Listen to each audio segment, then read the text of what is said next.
2006 BMW X5 rear brake replacement. I'm Brian Esser from How To Automotive, and I'm going to walk you through that process. The parts you're going to need to do this job are new rotors, new rear brake pads, and the wear indicator sensor. So to get started, we're going to lift the vehicle on a hoist, or if you're doing this at home, put it on your floor jacks and jack stands, and remove the rear wheels. So now that we got our wheel off, we're going to remove the clip right here on both sides. We'll do it. All you need is a flat blade screwdriver like so. And pry it in a little bit, and with your other hand, you'll pry it like so. And then you can pry it out and set aside. Okay, the next thing I like to do is I like to go ahead and just get my the brake lining indicator sensor out. It's only on the right rear on this car, and then they have one on the left front also if you're doing the front split. So what we'll do is we'll start by popping this little cap that goes over the brake leader, pull that off, and pull it out of its little saddle there. And then this right here, so on this side you squeeze the tabs and you pry up.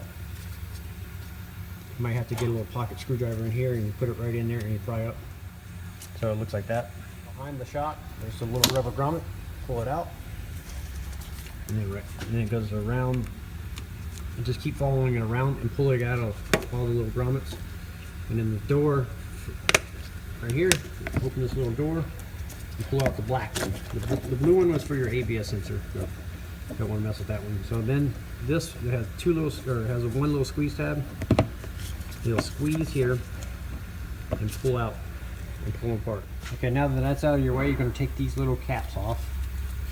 Like so. They're little dust caps so dirt doesn't get into the slide pins. 2 of those. Pull those off. And now there's going to be an Allen in here. We're going to remove the Allen bolt. So it's going to be a 7mm Allen socket in here. So you're going to loosen it up all the way. And what I like to do is take a little flat blade screwdriver, go right back on the behind here. You push it. And now you can get your fingers back here and pull it all the way out and set this aside. Before we put this back together, we're going to lubricate this. These are slide pins, and we'll lubricate them and then put them back in when we're ready for that.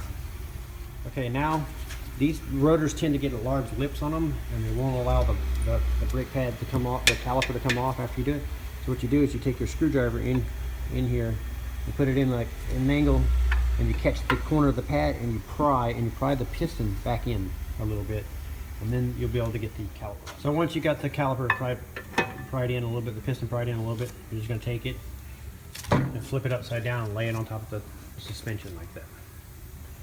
Now what we're going to do is we're going to tackle getting this cage off. To do that, we're going to remove the 2 16mm bolts. Remove that and remove the cage. Okay, now that the cage has been removed, we're going to take the what size is it? Is a 6mm? Yeah, 6mm Allen screw that holds the rotor itself on. So we're going to pop that out like so. Take that off. Now that we got the bolt out, we also want to verify that your e-brake is not engaged. That's inside here. It's like a little drum inside here, the way it works. Okay, so most likely the rotor is not just going to fall off or come off. So what we're going to do is we're going to take a hammer, a pretty large hammer like so, and you're going to hit the rotor right here. We're replacing this rotor so you don't have to worry about damaging it or anything. We're going to smack it. What that does is it breaks the rust and corrosion around the hub here. It breaks it free and it'll pop off. So I'll see if I can do it with like one blow here. And I did. So you just give it a little pop just like so, and then the rotor will come off and set that aside. Now that that's done, we're going to inspect our emergency brake shoes lining. And it appears to be in good shape, pretty thick, and so that looks good. Now that we're done with disassemble, now it's time to reassemble the brakes.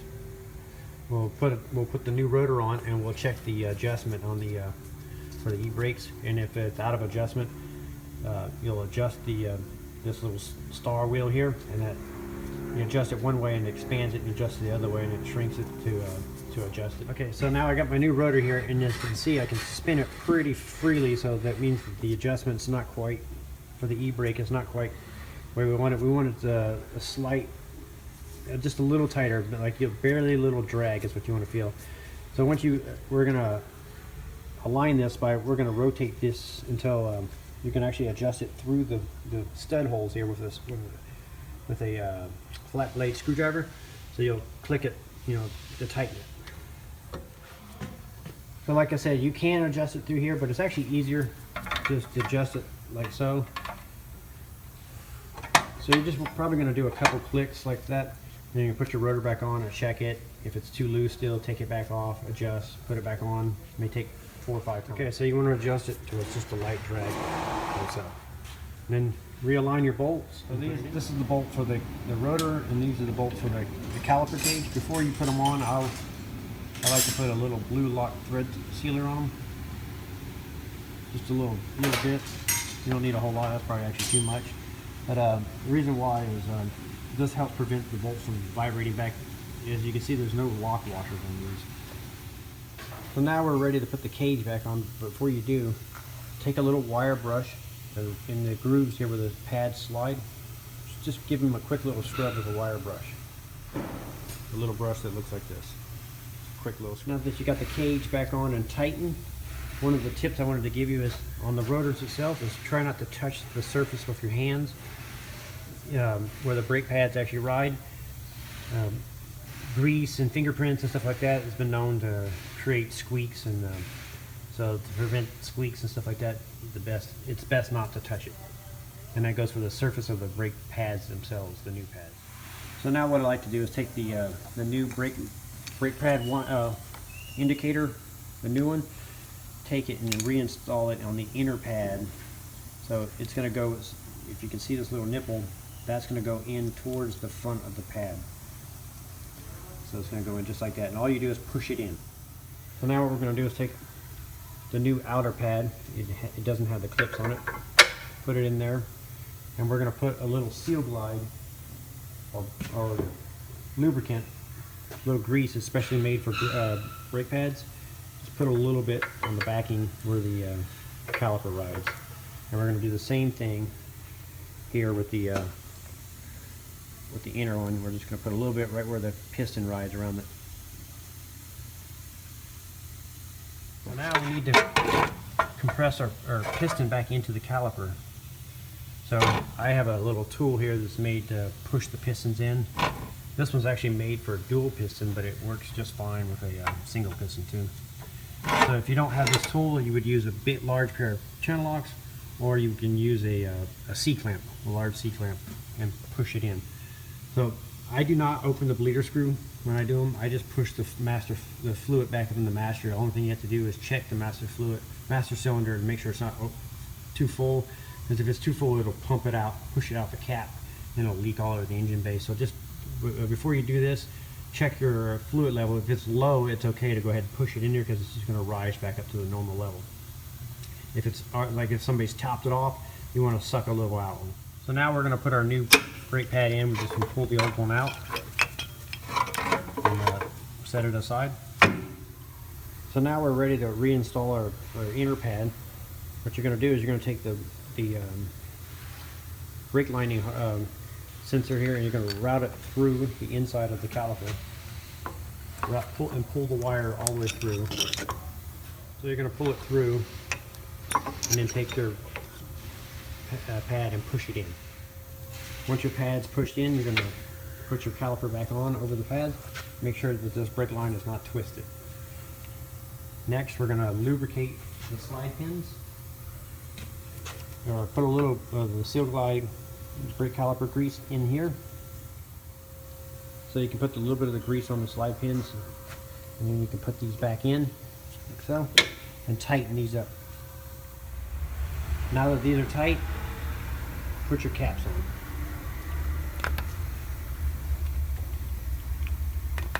Next, we're going to route our brake lining indicator wire back through. So you'll start by putting it around the bleeder screw and put the cap back on. Like so. Put the door open and route it through, and then reattach this in the grommet here. And as it goes around the shock, so reattach it in this grommet, and then we'll plug it in here So after plugging it in, you want to make sure that the grommets in the bottom here too. It just pushes together and then close the door. Now we want to put our anti-rattle clip back on. The way you do it is you get the ears to go right underneath here on both sides, top and bottom, like so. And we're going to push it in like that. Then you want to make sure that it catches here and here and there, and you'll give it a pull like that, and that's it. So the only other step is to put the wheels on.